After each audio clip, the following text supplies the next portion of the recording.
Gordon? Yeah, Eddie, how do you start? Yeah, very disappointed with the performance today. I thought first half especially we weren't where we needed to be. We knew this was going to be a really difficult game. We knew the whole day was going to be tough, really. Obviously the game and how Luton play, a strong team, and also the emotion around the game, and I don't think we handled that well. Apologies if you asked the same question, but your away form, why is it so different to your home form? What is it that's going wrong on the road? Yeah, it's a difficult one for me to answer because I've obviously tried to answer it previously. We've spoke about it internally. We know how important our away form is. To be the team that we need to be or want to be, we have to be consistent in both home and away form. Sort of epitomised our away form today's performance, really, because there was moments, there was some really good bits, but not enough, and we didn't compete well enough in the first half. I thought we were off on our duels, we were reactive rather than proactive, and ultimately that's cost us the match.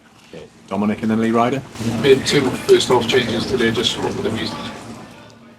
Well, one was an injury, and I sort of used that injury and that change to just try and change things tactically and bring on Alex and play a slightly different way, just to try and give us more control in the game.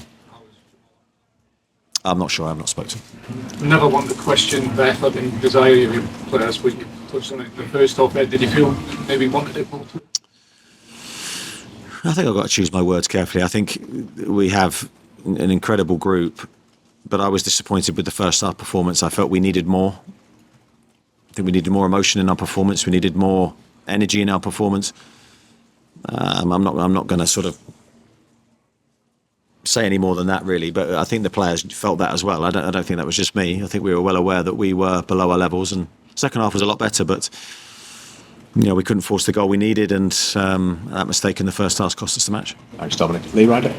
Eddie, was it a tough one to take a young player off like Lewis in that circumstances, but it's done so well?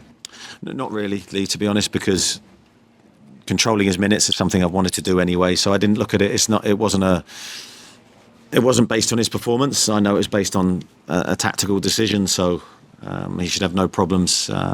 So young, and we want to control how much football he plays as well. Has he got a good understanding of that? Yeah, I'm going to sit down and talk to him, of course. It wasn't something I planned to do. It was something that was very much sort of an instinctive decision at the moment because I felt we weren't good in the game and we needed to make a change. But there'd be no problems with him. He'll totally understand. And the goal that got choked off looked very hard. Yeah, it's funny because I quickly went to the monitor and had a look, and just my gut instinct I thought it was onside. But obviously that's what VAR's for, and they've come up with a different decision. Just on the front row. Eddie, can I just check, what was Jamaal's injury? I'm not 100% sure, to be honest. So I can't give you any more clarity on that. We'll go to to Kieran, and then we'll go to Jake. What are your emotions today? Were you angry at half-time? Sorry, I couldn't know. What are your emotions today? Were you angry at half-time? My emotions now are just bitterly disappointed with the overall performance, really, and disappointed for our supporters who travelled here, there and everywhere this season. I mean, the miles they've covered to watch us, and we've not given them what they want and what we want to give them. It's been a mixed bag, really, away from home, and we have to change that. So that's sort of what I'm living with at the moment. And of course disappointed because today was an opportunity for us. In a good position in the league if we won today, and ultimately we've let that slip through our fingers. Was it very worrying maybe last season we've seen them come back into games and get the goals, and that's how happening for me?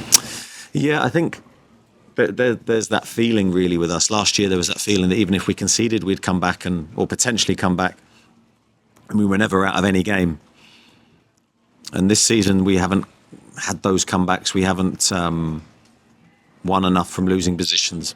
And these are all the hallmarks of a really top team. So that's been a concern. I think there have been reasons behind that, but I don't want to make excuses, and we can't live in that world. We have to change it ourselves with what we have available.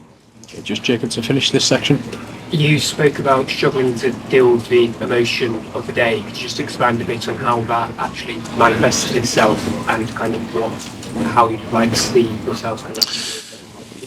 Yeah, it's only based on our performance, really. I mean, the emotion is all with Luton and the stadium, and it's obviously their home ground. We have to deal with whatever they throw at us and control what we could control, and we didn't do that well enough, especially in the first half. So it wasn't to do with the emotion of Tom Cocking that weekend, and that was something you spoke about, some emotion. So we just have to play the game. Yeah, there's nothing else we can do. We can't play someone else's match. We just have to play our match and deal with everything that's thrown at us. And as I say, in that first half we didn't, and we have to take ownership of that. Yeah, sure. I don't mean this disrespectfully, Eddie, but some noted the Newcastle bench obviously were not involved in the minutes of course in the 4th minute. Was that just because you're too involved in the game at the time? I didn't even know it was happening, to be honest. I had no idea that was happening. And I was absolutely focused on the game. There's absolutely no intention to disrespect anybody. We all wish Tom 100% full recovery, and my thoughts and prayers are with him. But here to manage a football match, and I was very much in that moment.